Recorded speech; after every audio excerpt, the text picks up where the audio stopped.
fun at your puppy picking? Okay, we'll go for it. He must be dreaming. All right, guys, it is a very exciting day.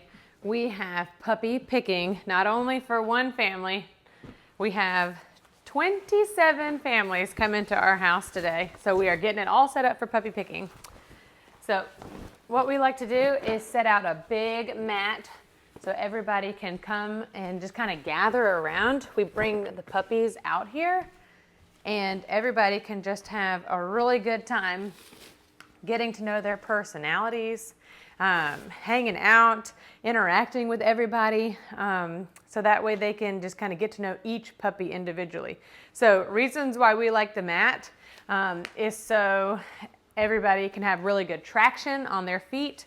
They're used to having these mats in their nurseries, and so when they're coming out to this big world, we want to make sure that they are used to the same thing, so that way they can have some stability and we don't have to worry about them sliding around on the living room floor here. And then we always have our puppy toys. So I keep puppy toys separate from the nursery toys out there, so that way we can keep everything 100% clean. But you know, just all kinds of stuff. We've got teething toys, we've got little light up balls, got an oboe ball. They love this thing because they can hold on to it with their teeth. But then other things that families can try to kind of see what their dog's personality is going to be like. We have like a crinkle toy. We've got our squeakers, all kinds of squeakers, lots of them. Well, now I can't find that squeaker. There we go. But just all kinds of things. And I can just give families examples of puppy toys that they should have when they take their dog home. So that way they can just kind of show them, like this one can go in the freezer, so it can be like gnawed on, and then they have this one. At the ending of it's nice and flat so they can chew on it. So I can just give everybody examples of things while we're here face to face. So let me grab some chairs real quick. So we think it's really important for families to come to puppy picking if they can, because we can give everybody personality assessments. But you know in your heart what kind of dog you're leaning towards. You might want a really comforting, cuddly dog, or you might want the most active one that we have. So if you come and you can see their personalities and everything that they're doing, it just gives you such a good advantage over me picking it for you. So it's just so helpful. That way you can experience it with your kids and your family or your spouse. So that way everybody can just have a really memorable moment picking out this dog and coming and having that experience here. Other things that we need are our towels. These are like lifesavers for us because not only do they provide some assistance if somebody has a potty accident, but it's really helpful for kids especially because they're just not used to puppies with their little teeth or their kind of like their little claws. Even though we trim them regularly, they're not walking on hard surfaces, so they're not getting filed down, so they still could be a little pointy.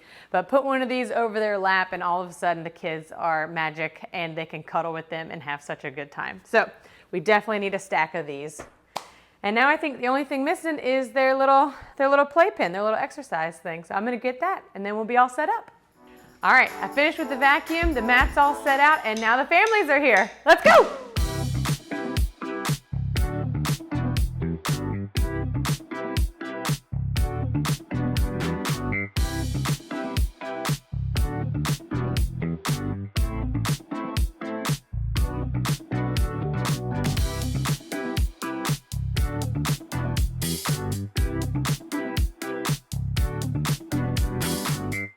Bye.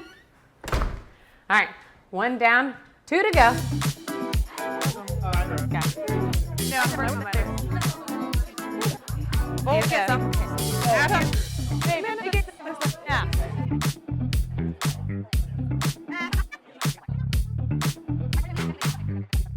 All right, we just finished number 2, and now puppy picking number 3 is about to happen. We got to get reorganized and get it all set back up.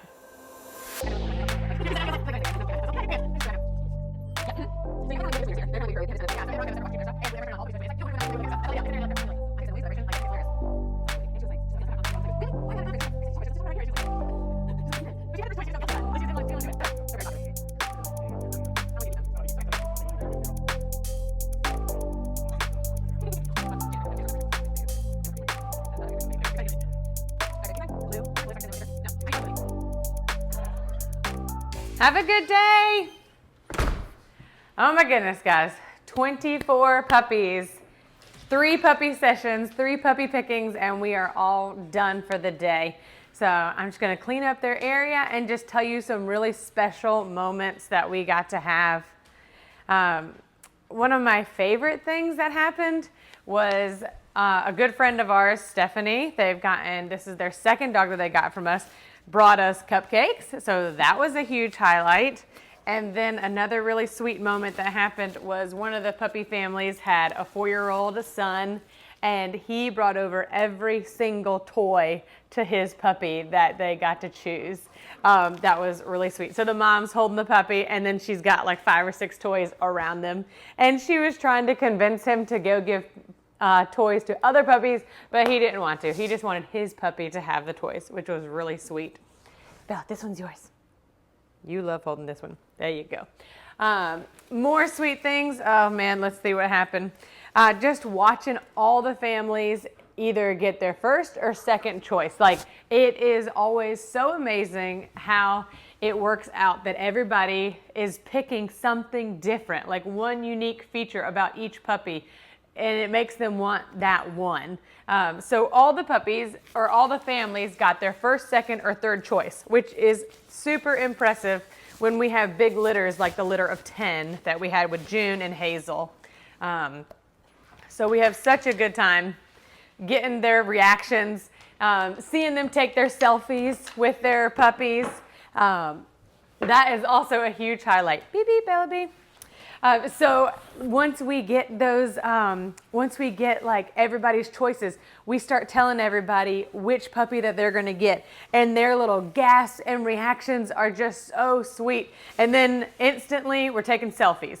Everybody is taking selfies with their puppies, and I think they become pros at doing that, because by that time the puppies are tired and they're just kind of like a little relaxed, and so everybody has that perfect little photograph, perfect moment that they're having.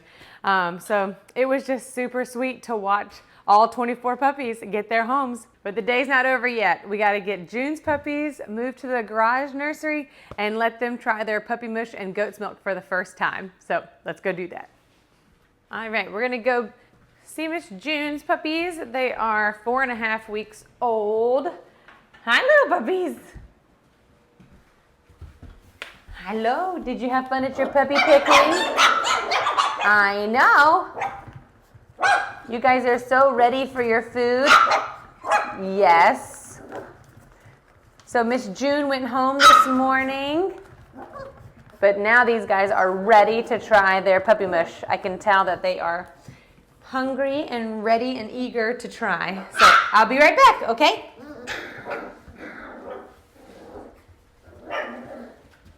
All right, we'll get our blender.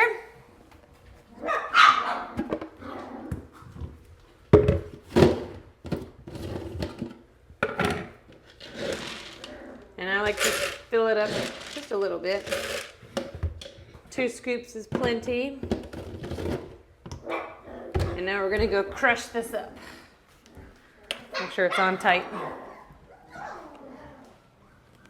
All right, so when we are making their food, we crush this up into like dust, into puppy dust, and then we add our goat's milk.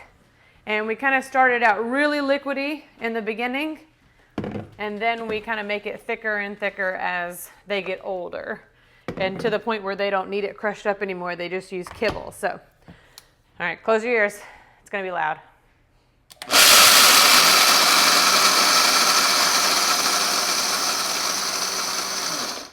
Perfect.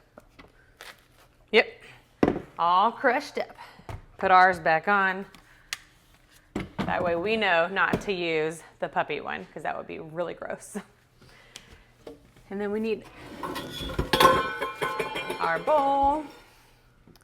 And then last ingredient we need is our goat's milk. So we like to transition with goat's milk because it smells like mom's milk. So grit one out. And then put it all together, and we're gonna see if they like it.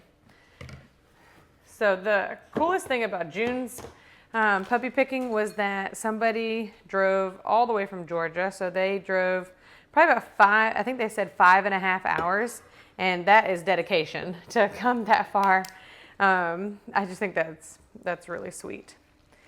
And then somebody came from DC area. So we had a lot of people travel.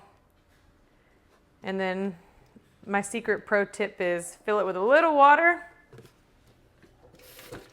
Just a tiny bit. Shake it.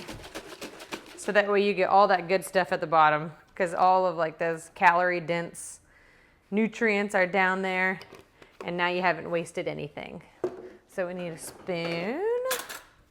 Mix it all up. And then we're going to go see how they like it. And I think they're going to love it. Because they're very eager. They were very active at puppy picking. And like I said, June left this morning. So I think they're going to be really eager to have it. All right, I got to be really careful with this not to slosh it around. And Bella's following me because she thinks she should have it. But I'm telling you, that goat's milk really attracts everybody.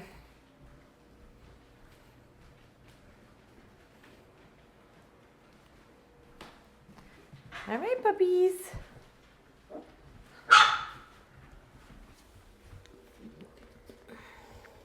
Sometimes I have to dip their little faces in it. What do you think? Oh, yeah. Gotta show everybody what is it? Come here, chunky orange. I know you're gonna want it. There you go. So my favorite thing about puppies trying mush for the first time is that then they start to lick it off of each other, which really makes me laugh. Yeah, what do you think? Beep. Got a lot of tails wagging. Oh, there's a paw in the milk. Tan is like, what did I do? Yeah, it's Tan. But then look, they're like, oh, okay, what's this smell? They're gonna just lick it from everywhere.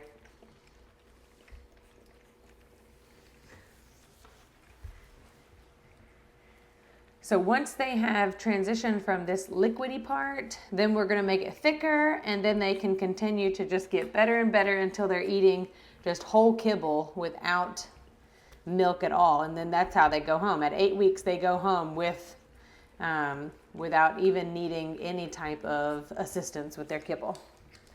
Green is loving it.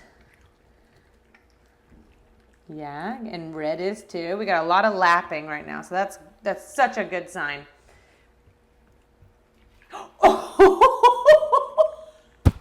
Oh my goodness, who's that? Oh, it's Tan again. Oh, Tan. I'm gonna have to go get a towel. Come here, Tan. Oh, there we go. You are milk covered. Look at that face. Okay, you ready to try again? Maybe not put your whole self in the bowl.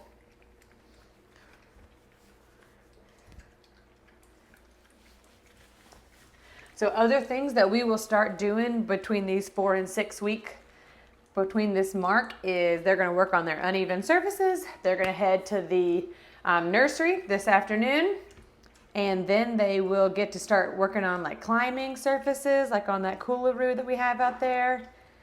They're going to start working on the stairs. They will start working on tunnels. And these guys, I mean, they're going to town. Hugely successful first try.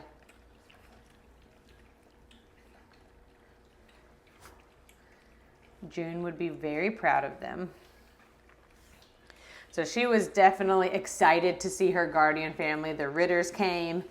They've got a couple of sons, and they just love having June back.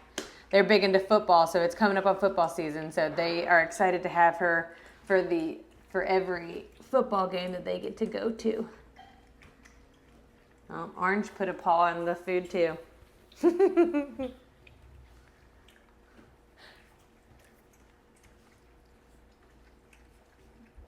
All right, well, we are going to let them continue to eat, and then we're going to go set up their area, but we will show you all that next week. So we're going to set up their area, we're going to put their potty trays in there, and then they can start being successful with their potty training, starting to understand the differences between their sleep and eating area and their potty area. So they're just going to do, I'm sure they're going to do amazing, just like Nala's puppies and Zelly's puppies too. But we do have some unfortunate news that we had to share. So Charlie, unfortunately, did not get pregnant. So we did an ultrasound and they didn't show any babies. So then we did an x-ray to confirm and also didn't show any babies. So unfortunately, that pregnancy was just missed. We're not really sure why. Like sometimes progesterone levels are wrong. Like we don't have the right progesterone level, or it could have been her and the male, their pH, their hormones just didn't connect with the eggs and the sperm. But we're not really sure what happened because Charlie has had babies before, so this isn't her first time. It was her second litter. And then the other really kind of unfortunate news is that Shelly Mack is here for her last litter. So this is her retirement litter, and we did the x-ray on Monday and it just shows one puppy. So we have never had a singleton before. So things we are going to have to watch out for is, does she go into labor naturally or will it be a C-section? And just making sure that her body responds really well. They did the x-ray when they found out there was just one puppy, and it doesn't seem like this puppy is ginormous. For singletons, you have to make sure that the puppy isn't too big so that way it can come out naturally still. So the vet felt very confident that she'd be able to deliver that puppy. It doesn't seem like it's grown so big that she wouldn't be able to deliver it. But yeah, we don't know what happened with that one either. Like, why does she just have one? We're really fortunate that it's her last litter, so that way if she does have to have a C-section, she can recover and not have to worry about getting pregnant again or making that decision, like talking to our vets and making sure that we thought that it would be a good idea for her to try again. So it's actually kind of beneficial that it's just her retirement litter, and then she can be all done. But then things that we're going to have to look out for in the future is, okay, so that one puppy, what kind of socialization is he or she going to have? Like, will they have, we're going to have to find other chances for them to play with the other puppies and things like that. So we're just going to have a whole new world of checking in on what to do with this puppy and like how to handle that. So more news upcoming. So we're just going to have to keep figuring out things, and we will just share them as we go, because this is a learning experience, and in 8 years we haven't had a singleton, so it's something new for us to learn with you guys. So thanks for watching, and I hope you guys have a wonderful, wonderful day.